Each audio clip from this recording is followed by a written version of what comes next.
తీర్పు రాసిన మొదటి పత్రిక మొదటి అధ్యాయం 14-16 కలిపి ఉన్నాయి. కేసు సంఖ్య 214 పక్కనే ఉంది. నేను పరిశుద్ధుడై ఉన్నాను కనుక మీరు పరిశుద్ధుడై ఉండుడని వ్రాయబడి ఉన్నది కాగా, మీరు విధేయులకు పిల్లలై మీ పూర్వపు అజ్ఞాన దశలో మీకుండిన ఆశలను అనుసరించి ప్రవర్తింపక, మిమ్మల్ని పిలిచిన వాడు పరిశుద్ధుడై ఉన్న ప్రకారము మీరు సమస్త ప్రవర్తన యందు పరిశుద్ధుడై ఉండుడి. మనం పిలిచిన దేవుడు పరిశుద్ధుడు కనుక మనం కూడా సమస్తమైన ప్రవర్తన పరిశుద్ధత కలిగి ఉండాలి అని దేవుడు మనకి ఆజ్ఞ ఇస్తున్నాడు. మేము పిలిచిన నేను పరిశుద్ధుడై ఉన్న ప్రకారం మీరు పరిశుద్ధులై ఉండు అని రాయబడి ఉన్నాడు. పాత నిబంధనలో లేవీ కాండంలో 11:44 నేను మీ దేవుడినైన యెహోవాను, నేను పరిశుద్ధుడను గనుక మీరు పరిశుద్ధులై ఉండునట్లు మిమ్మల్ని మీరు పరిశుద్ధ పరచు కొనవలెను. పాత నిబంధన కాలంలో కూడా దేవుడు ధర్మశాస్త్రాన్ని వారికి అనుగ్రహించి, నేను పరిశుద్ధులైన దేవుడను, మిమ్మల్ని మీరు పరిశుద్ధపరచుకోండి అని చెప్తున్నాడు. నిర్గమాకాండంలో 28వ అధ్యాయంలో 36వ వచనంలో, మరియు నీవు మేలిమి బంగారు రేపు చేసి ముద్ర చెప్పున్నట్టు దాని మీద యెహోవా పరిశుద్ధుడు అను మాట చెక్కవలెను. అది బాగా మీద ఉన్నట్లు నీకు సూత్రంతో దాన్ని కట్టవలెను. అది బాగా ముందటి వైపున ఉండవలెను. తమ పరిశుద్ధమైన అర్పణలన్నిటిలో ఇశ్రాయేలీయులు ప్రతిష్ఠించు పరిశుద్ధమైన వాటికి తగు దోషములను అహరోను భరించినట్లు అది అహరోను మొసట ఉండవలెను. ప్రధాన యాజకుడైన అహరోను మొసట యెహోవా పరిశుద్ధుడు అనే మాట ఒక బంగారు రేకును చెప్పుకొని అది పాగా మీద పెట్టి ఆ పాగాన్ని పెట్టుకోమంటున్నాడు. సో ఆయన పరిశుద్ధుడు అనే మాట ఎప్పుడు కూడా జ్ఞాపకం ఉంచుకోవాలి అని యాజకుడికి చెప్తున్నాడు. ప్రధాన యాజకుడిని ఆయన చూసిన ప్రతి ఒక్కరు కూడా ఆ మాట కనిపిస్తూ ఉంటుంది, యెహోవా పరిశుద్ధుడు. యేసుక్రీస్తు రక్తంలో మనం ప్రతి ఒక్కరు కూడా యాజకులు. మనం కూడా ఆ మాట నిత్యము మన కళ్ళను ఉంచుకోవాలి. ఆయన పరిశుద్ధుడే. ఆయన చెప్పిన ప్రకారము మనం పరిశుద్ధత నడుస్తానికి ప్రతి ప్రవర్తన సరి చేసుకోవడానికి మనం ఇష్టపడుతూ ముందుకెళ్ళాలి. పరిశుద్ధత గురించి నన్ను ఎరుగని అన్ని జనులు వాళ్ళు చేసే ఆచారాలు చేయొద్దు అని చెప్తూ కూడా మీరు పవిత్రపరచుకోండి. పాత నిబంధన కాలంలో అయితే మీరు తినే వాటిలో కూడా పవిత్రమైన వాటికే తినండి. జీవుని కొన్ని తినబడుతున్నాడు. తీసుకో మనకు అది లేదు. వ్యర్థమైన విగ్రహారాధనని, అపవిత్రమైన ప్రతి ఆచారాన్ని వల్ల తెస్సలోనికీ పత్రికలో 4వ అధ్యాయంలో 4-5 జరుపుకున్నాయి వచనాలు. మొదటి తెస్సలోనిక, మీలో ప్రతివాడును దేవుని ఎరుగని అన్య జనుల వలె కామాభిలాషయుడు కాక పరిశుద్ధత యందును ఘనత యందును తన ఘటమును ఎప్పుడు కాపాడుకొనవలెనో అది ఎరిగి ఉండుటయే దేవుని చిత్తం. రక్షణ లేని అనుజనులు రక్షించబడక మునుపు నీ జీవితం కూడా అపవిత్రమైన సినిమాలు చూడు, అపవిత్రమైన సీరియల్స్ చూడు. వాళ్ళు ఎగతాళిగా నవ్వుకుంటే నువ్వు కూడా ఆవిడ కూర్చొని ఇక పక్కన నవ్వుకోవడం నీకు అలవాటు అయిందొచ్చు. వాళ్ళు సింపుల్ గా ఒక తిట్టేసి నవ్వుతుంటారు, అలా నవ్వేస్తుంటారు. ఆ ప్రవర్తన ఒకప్పుడు నీకు ఉండి ఉండొచ్చు. అపవిత్రమైన మాటే పూర్తయిన చెలోక్తుల్లాగా సరసోక్తుల్లాగా మాట్లాడే మాటలు కూడా మాట్లాడేవాడు. అంతకుముందు నువ్వు నీ భాషలో అపవిత్ర. సో ఇక్కడ పరిశుద్ధులు అదుకయ్యే 3వ వచనంలో మీరు జాగ్రత్తలకు దూరముగా ఉండుటే దేవుని చిత్తం. దేవుని చిత్తం చేయి ఇక్కడ నా జీవితం అంటే ఇప్పుడు మాట అనిపిస్తా ఉన్నాయి. జాగ్రత్త వచ్చి యోసేపు పారిపోయిన యోసేపు 6:39 వచనంలో ఆయన ఎవరింట్లో అయితే పనిచేస్తున్నాడో ఆ యజమాని తనను నమ్మి ఇంటి పని చూసుకో అన్నాడు. ఆ యజమాని భార్య మంచిది కాదు. ఆమె ప్రతిదినం కూడా యోసేపుతో నాతో పాపం చేసి మా ఆయన లేదు, యోసేపు యవనస్తుడు. యోసేపు చెప్పిన మాట ఏంటంటే ఇంత ఘోరమైన దుష్కార్యం చేసి ఒకసారి 6:39 వచనం. కాబట్టి నేనెట్టు 9వ వచనం మధ్యలో ఇంత ఘోరమైన దుష్కార్యము చేసి దేవునికి విరోధంగా పాపము పట్టుకుంటుందని తన యజమానుని భార్యతో అన్నాడు. యవనస్తుడు ముఖ్యంగా జాగ్రత్త. యేసేపు కూడా ఆ సమయంలో 20 సంవత్సరాలు అనుకోవచ్చు. తనకి ముందు జీవితంలో తన పట్ల ఒక పెద్ద ఉద్దేశం కలిగి ఉండే ప్రయత్నంలో ఈ శోధన వచ్చింది. మీకు కూడా దేవుడు మిమ్మల్ని ముందు మంచి ఉన్నతమైన పొజిషన్లో తీసుకెళ్లే ప్రయత్నంలో మీరు చదువుకునేటప్పుడు ఒక శోధన రావచ్చు. ఈజీగా వస్తుంది. ఈ సమయంలో ఇంకా శోధనలు ఎక్కువైపోయినాయి. ఎక్కువ మంది రక్షణ పొందని వారితో నువ్వు చదువుతావు. అందరు రక్షణ పొంది వారు రక్షణ పొంది కూడా అంటే బాప్సం తీసుకొని కూడా పరిశుద్ధమైన జీవితం అంటే అర్థము కానీ అభ్యాసం చేయని వారితో కూడా నువ్వు పొందుకోవాలి. సో అన్ని జనులు సెలవు వస్తే సినిమా మాత్రమా సహజం వినబడతాము. నీవు చదువుకునే సమయంలో నీ రూమ్మేట్స్ నువ్వు కలిసి ఒకే రూమ్లో ఒకడవే ఉంటే నీకు ఎప్పుడు అభివృద్ధి అని కొన్నిసార్లు అది ఒకరితో కానీ ఇంకొకరు కానీ కలిసి ఉండాల్సి వస్తుంది. ఈ మాట వినపడతా ఉంటాయి. వాళ్ళు అపవిత్రతని కొంతమంది చాలా సంతోషంతో నవ్వులాటగా మాట్లాడుకుంటారు. నీకేం తెలియాలా?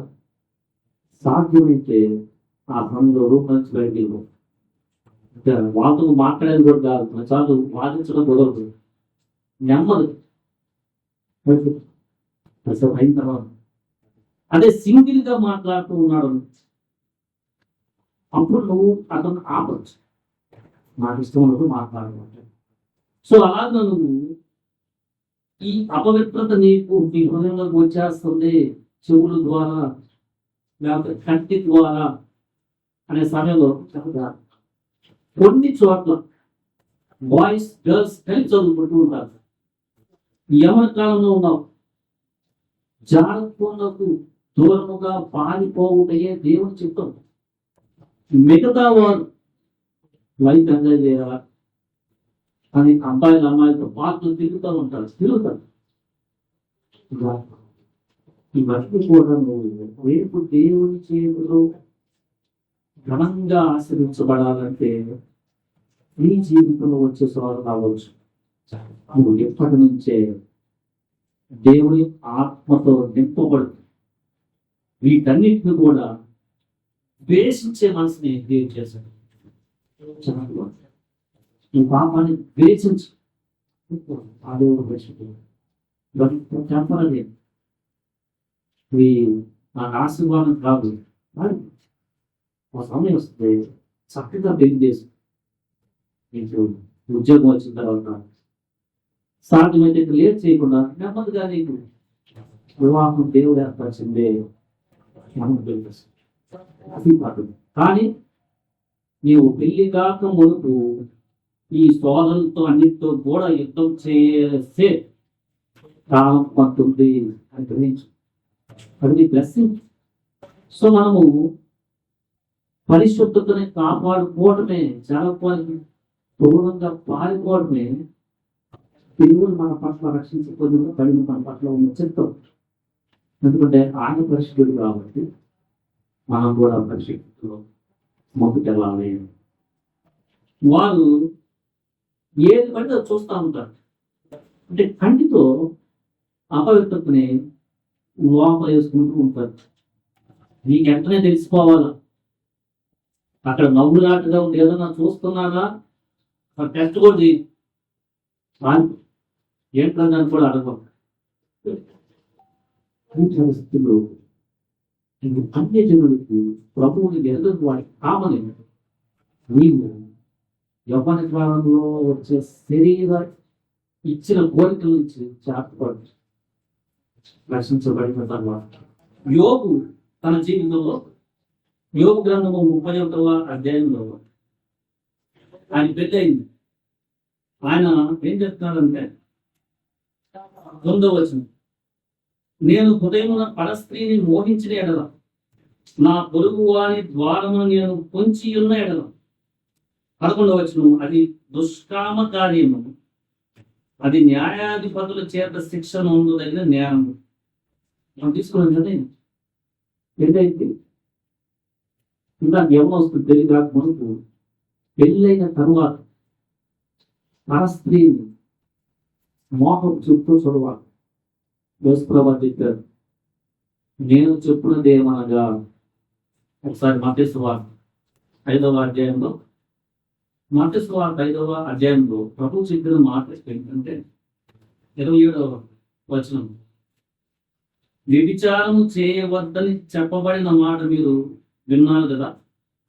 వ్యభిచారం అంటే పెళ్లి తరువాత అక్రమ సంబంధం, భర్త పరస్త్రీతో, భార్య పరపురుషులతో. నేను మీతో చెప్పినదేమనగా 28వ వచనం, ఒక స్త్రీని మోహపు చూపుతో చూసు ప్రతివాడు అప్పుడే తన హృదయం ముందు ఆమెతో వ్యభిచారం చేసిన వాడగును. మోహపు చూపు యోగు చెప్పాడు కదా, ఆ స్త్రీని మోహించినే కదా. జాతులు మోహం ఎక్కడన్నా ఎవరి కాలంలో స్టార్ట్ అవుతుంటే అది ప్రాసు పాము లాంటి. చాలా జాగ్రత్త పడు వెంటనే. ఎందుకంటే దావీదే ఆ పాపం పట్టాడు. నువ్వు ఎంత భక్తి స్తుతిస్తున్నా ఇలా వచ్చిన అపవాది యవ్వన కాలంలో ఏదో ఒక సమయంలో ఆలోచన కలిగిస్తూ ఉంటాడు. దావి చూడండి 2వ సమయం 11వ అధ్యాయంలో 3వ వచనం, ఒకానొక దినమున పొద్దు గుంపు వేళ దావీదు పడక మీద నుండి లేచి రాజనగరి మిద్ది మీద నడుచుచు పై నుండి చూస్తుండగా స్నానము చేయి ఒక స్త్రీ కనపడింది. మంచి భక్తుడు. తను అనుకోవాలి, ఈరోజు మిద్ది మీద మామూలు నడుస్తూ ఉంటాడు, ఇది జరుగుతుందని అనుకోవాలి. కానీ ఒకవేళ అట్లా జరిగితే వెంట మారిపోవడం చేయాలి. సాధారణ లోపల తీసుకెళ్ళి ప్లాన్, నేను రాజులు కదా, ఎట్లా ఆమెతో నేను అన్నట్టు పాపం చేశాను. దేవుని యొక్క గద్దెకు నాతాను ప్రభుత్వ చేత దావీదుకు వచ్చేసింది. ఇప్పుడు దావీదు దేవుని యొక్క ఏంటంటే ఏం చేశారు, కీర్తన 51 మొత్తం ఏమిటి అంత దాకా పోకుండా దావీదుతో చెప్పారు, దేవుడు నువ్వు ఈ కార్యం చేశావు కాబట్టి నువ్వంటే ఎవరైనా చూడకుండా చేసావు, చూడడానికి నేను చూస్తున్నాను. బహిరంగంగా నీ పిల్లలు ఇలాంటి పాపం చేస్తారని చెప్పేసి మన పిల్లవాడు అంశాలను పరుగుతుంటే పారిపోవాల్సి వచ్చింది. పాపం ఒక పరిసరాన్ని దావీదు అనుభవించాడు. నీ జీవితంలో జాగ్రత్తగా ఇలాంటి పరిస్థితి వస్తే కొంచెం సడన్ గా తెలిసరిపోలా వస్తే వారి పరిశుభ్రంగా అడుగు అడుగు 7 పనులు చేస్తాను. శాస్త్రీయ మోడించడం శరీర సంబంధమైన ఈ అపవిత్రత ఇది దుష్కామ కార్యం నేను ఎట్లా చేస్తానని దేవుడు చెప్తాను అన్నమాట. అయితే ఈ లోకంలో ఈ జాల స్త్రీలు అనే వాళ్ళు చాలా మంది ఉన్నారు. సామెతల గ్రంథంలో చాలా మాటలు ఉన్నాయి. 5వ అధ్యాయం 3 చదవండి. జాల స్త్రీ పెదవుల నుండి తేనె కారును, దాని నోటి మాటలు నూనె కంటెను నునుపైనవి. చాలా నునుపుగా మాటలు లాలిస్తా చెప్పదు. దాని వలన కలుగు ఫలము ముసిని పంటంతా చేదు. ముసిని పండు చాలా చేదుగా ఉంటుందని అర్థం. నువ్వు ఆ యొక్క మాటలకు విని పడ్డావా నీ జీవితంలో చేదలుపు వారు వస్తే దాని నడతలు మరణంలోకి దిగుటకు దారి తీయను. నువ్వు దాని మార్గంలో వెళ్ళావా ఆత్మ నాశనం అయిపోతుంది, పాపం వచ్చేట్టు. మనిషి చాలా ఇంపార్టెంట్. దాని అడుగులు పాతాళములకు చక్కగా చేరును, అది జీవ మార్గములు ఏమాత్రం విచారింపదు. దానికి తెలియకుండానే దాని పాదములు ఇటు అటు తిరుగును. 8వ వచనం. జాల స్త్రీ యుద్ధ ఛాయకు పోక నా కుమారుడా నీ మార్గము దానికి దూరముగా చేసుకున్నాము. ఇంత పరిశుభ్రమైన లేఖనం.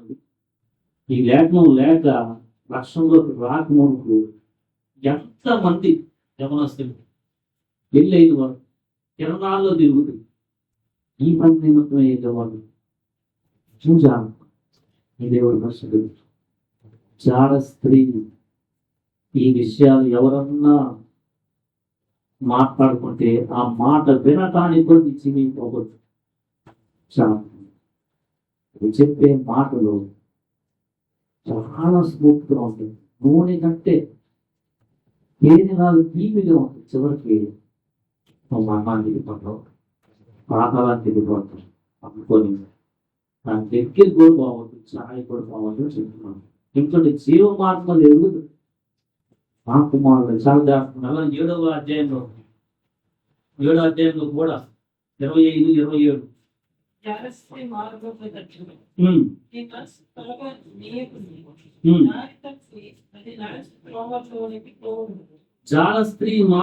తట్టు నీ మనస్సు తొలగనీయకుండా. రేపు జాబ్ చేస్తుంటే డబ్బులు బాగా వస్తాయి. అది జాల స్త్రీతో పాపం చేయడానికి దాన్ని వాడవాక చనిపోయే జబ్బులు తెచ్చుకొని చచ్చిపోతాం. ఇప్పుడు బాగానే ఉండొచ్చు, ఏం లేవు కదా నాకేందని నువ్వు సంపాదిస్తావు. చాలా మంది పెళ్లి అయిన తర్వాత తన సంపాదన వ్యభిచారముతో ఆ స్త్రీకి కానీ పురుషుని కాబట్టి చెప్పి దాన్ని మొత్తం పోగొట్టుకున్నా చాలా మంది. మనం పోండి దాని వల్ల వచ్చే జబ్బులతో ఆరోగ్యం చేరుకోవాలి, ఆత్మ ఎదురుకి ఆధారం అయిపోతుంది. అందుకని చాలా స్త్రీ మనం ఒకసారి అన్నమాట. మార్గంలో తట్టు నీ మనస్సు అసలు త్వరని ఒక ఆలోచనే వద్దు. దారి తప్పి అది నడుచు త్రోవలో పోవద్దాం. అసలు ఆలోచన తీసే పాదాలొద్దు. పాదాలకు పోతని అంటే రెండోది అసలు ఆలోచన తీసే.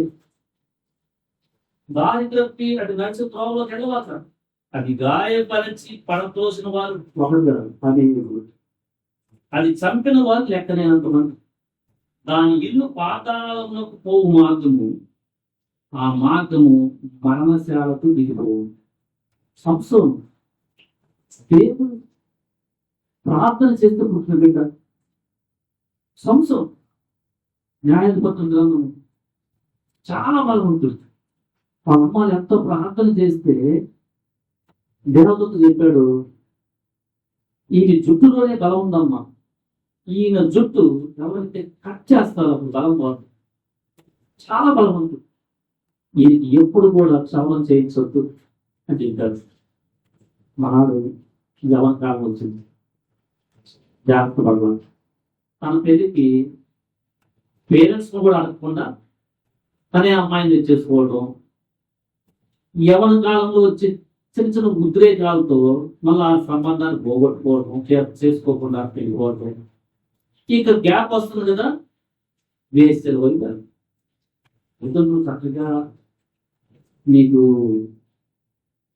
కమాండ్ చేస్తే పెళ్లి చేసుకోవడం చాలా మంచిది.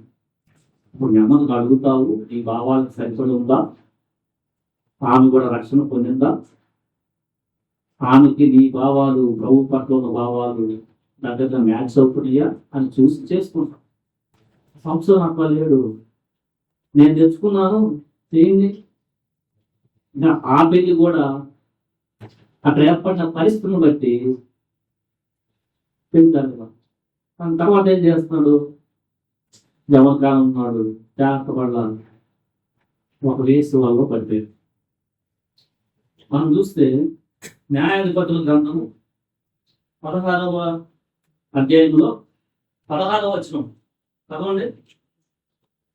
ఆమె మాటల చేత అతని బాధించి తొందరపెట్టుచున్నందున అతడు ప్రాణం ఇవేం చేస్తుందంటే ఈమెతో సంసోను కలుస్తున్నాడని సంసోనుని చంపాలని ప్రయత్నం చేస్తున్న ఫిలిష్తీయులు ఈమె డబ్బులు ఇస్తున్నాడు. మన దగ్గరికి వస్తా ఉంటాడు ఆయన బలం ఉంటే ఎక్కడొచ్చో మాకు తెలియట్లేదు, ఎప్పుడైనా చంపేస్తున్నాడు ఆయన. నువ్వు లాలించి అక్కడ బలం పడుతున్నావు, నీ డబ్బులు అంటే తనకు తెలియదా. ఇంకా 19వ వచనంలో చూస్తే ఆమె తన తొడ మీద అతన్ని నిద్రపుచ్చి ఒక మనుషుని పిలిపించి వాని చేత అతని తల మీద 7 జడలను క్షారము చేయించి చెప్పేశాడు. ఇసుకెత్తా ఉంది, నువ్వు చెప్తావా నన్ను మోసం చేస్తున్నావు, నువ్వు చెప్తావా నన్ను మోసం చేస్తున్నావు, నువ్వు నాకు పంచున్నావు లేదు, నన్ను ప్రేమించావని అట్లా అంటున్నాంటే ఇసుకబూటి ఆయనకి మా కళ్ళ శవం దాంట్లో బలం అనేసాడు. ఆ పరిస్థితి అనువా అది నిజమైన ప్రేమలు కాదు. కానీ ఫస్ట్ రోజు నీకు అలాంటి పరిస్థితి క్రియేట్ అవ్వదు. ఇదేంటే చాలా మనస్సు కూడా పాడింది. సొత్తు ఆటలాడుకోవాలి నీ లైఫ్ని వద్దు నీకు.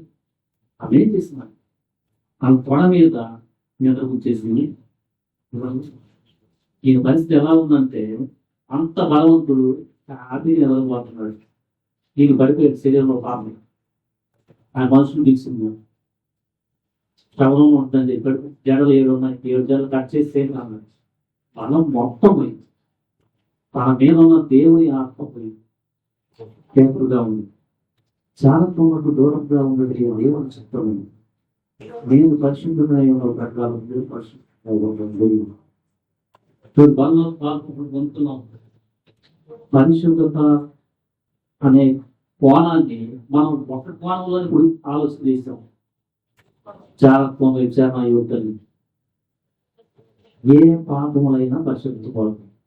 బలంలో పాల్గొంటున్నాం, పరిశుద్ధంగా కాపాడుకుంటాం. పలసి పత్రికలో 3వ అధ్యాయంలో 5 చదవండి.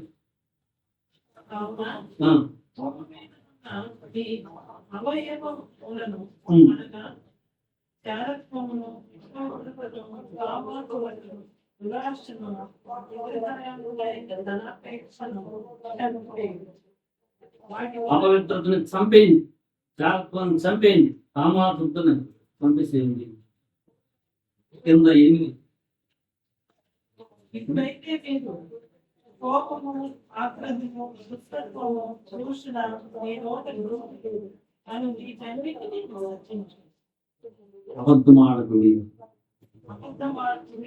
ఏదైనా ప్రాచీన స్వభావం దాని క్రియలతో కూడా మీరు పరిత్యజించి నాకు కలిగి దానిని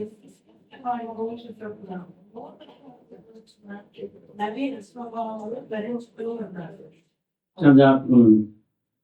అవన్నీ ప్రాచీన స్వభావం. అవన్నీ అపవిత్రత, కామాతులత, జాగ్రత్తము, అపవిత్రత, విగ్రహారాధన, బూతులు మాట్లాడటం, సరస్వక్తులు, ఇవన్నీ కూడా నేను పరిశుద్ధత నుంచి దూరానికి తీసుకెళ్తూ ఉంటాను. అయితే ఎలా నువ్వు కాపాడుకుంటావు? ఈ పడిపోయిన ఈ లోకంలో నువ్వు మాట్లాడే వాళ్ళు ఉంటారు. నువ్వు బండి ఎక్కగానే బస్సు ఎక్కేవనుకో, ఎప్పుడైతే మీ సినిమా పాటలు పెట్టేసి, ఇప్పుడు ఎలా ఉందంటే లగ్జరీ బస్సులు అయితే ఇంకా ప్రత్యేకంగా అనుకోని రాత్రి మొత్తం ఒక 2 సినిమాలు తిప్పేస్తాడు. బస్సు ఎక్కకుండా ఉండలేవు. ఎట్లా నువ్వు పరిశుభ్రంగా కాపాడుతుంది నీకు అర్థం కావాలి. కలుగు చేసుకొని నీ పని నువ్వు ఎప్పుడు అవుతుంది, ఎప్పుడు నా డెస్టినేషన్ వస్తే నేను ఎప్పుడు చక్కగా దిగిపోతాను. ఈసారి జాగ్రత్త పడతాను. కొన్నిసార్లు స్పీకర్ పెట్టి ఈ చెవి పక్కనే ఉంటుంది. ఆ సందర్భం ఉంటుంది. కండక్టర్ గారి పక్క వస్తా ఉంటుంది. పక్కకి ఇప్పుడు సౌండ్ పెట్టించమని మాట్లాడుతుంది. ఇంకొకరు నైట్ టైం నువ్వు ట్రైన్లో వెళ్తా ఉంటే ఇప్పుడు ఎలా ఉందంటే ప్రతి ఒక్కరు ఫోన్ ఉంటాయి. ఎక్కువ పక్కలు పెట్టుకుని నవ్వుకుంటా ఉంటాడు. వినపడతా ఉంటాడు. సాయంత్రం సౌండ్ తగ్గించు. నువ్వు ఆటో ఎక్కుతావు, లేకపోతే కారులో వెళ్తావు. కారులో కొన్నిసార్లు దేవుడు నమ్ముకున్న వాహనం ఉండడు. సాధ్యమైతే దేవుడు నమ్ముకున్న వాహనం తీసుకెళ్ళు. లేదనుకో తను సినిమా పాటలు పెట్టాలని అనుకుంటున్నాడు అనుకో, నువ్వే కదా డబ్బులు ఇస్తున్నా, నెమ్మది చేస్తుంది. ఏ పాటలు వచ్చినాకు కాపాడుకుంటూ ఉన్నాడు. నీవు చనిపోయిన వాడికి తర్వాత వస్తుంది. కొంతమంది విగ్రహాలు ఉంటారు, అక్కడ అపవిత్రమైన ఆచారాలు చేస్తూ ఉంటారు. సాధ్యమైన కొంచెం దూరంగా ఉంది. ఈ సమయం ఎప్పుడైపోతుంది, ఇది దగ్గర రావాలని వచ్చాను. సాధ్యమైతే కళ్ళు మూసుకుంటాను. ఈ లోపలికి కనిపించుకోవడం తీసుకెళ్ళవాలి. కాపాడుకుంటూ అంతే. భోజనానికి వెళ్తావు, తెల్లాలి కొన్ని చాలా దగ్గరాలు. క్రైస్తవ వివాహము చాలా పరిశుద్ధంగా జరుగుతుంది. కానీ నువ్వు వెళ్ళేది అని తెలుసుగా.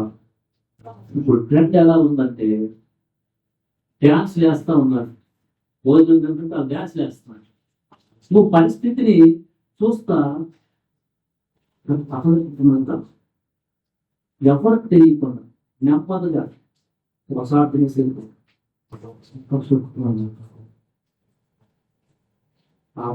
అంటే సో అలా ప్రభు చెప్తా ఉంటే జాగ్రత్త పడాలి.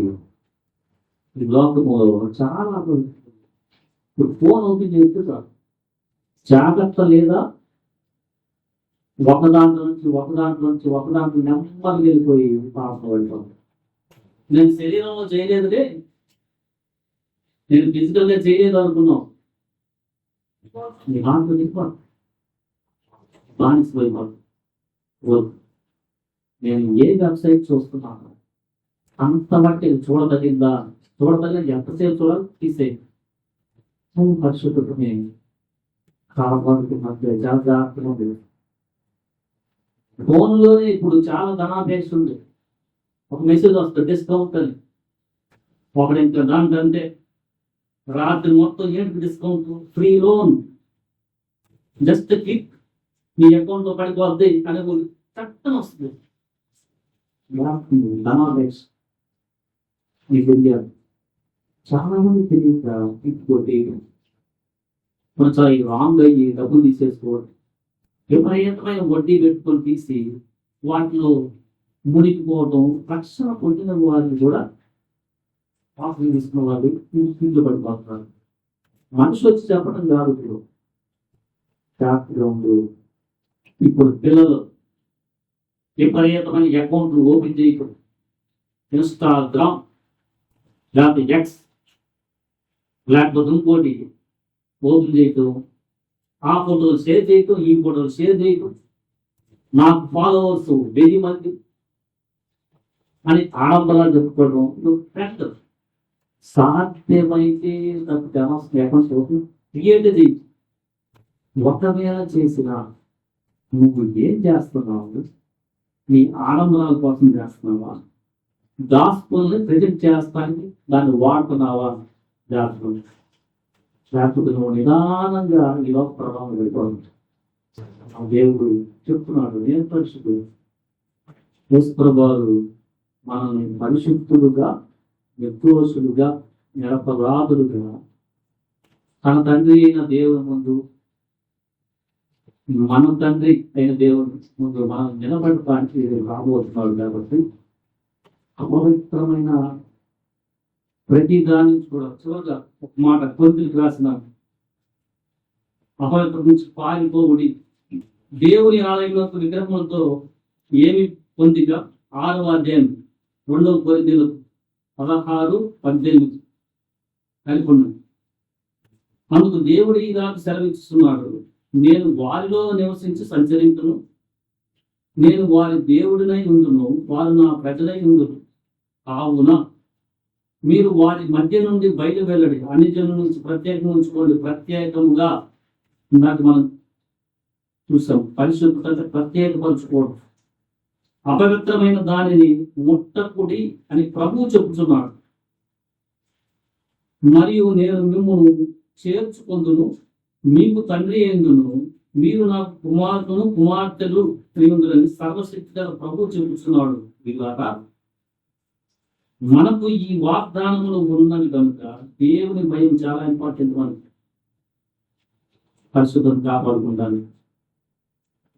దేవుని భయముతో పరిశుద్ధతను సంపూర్తి చేసి కొనుచు శరీరమునకు అంతకుముందు ఆత్మకును కలిగిన సమస్త కల్మషము నుండి మనల్ని పవిత్రంగా చేసుకోవాలి. ఇది మనం దేవుని యొక్క సహాయంతో, దేవుని భయముతో మనల్ని మనం పవిత్రంగా చేసుకోవాలి. ఇది మన బాధ్యత.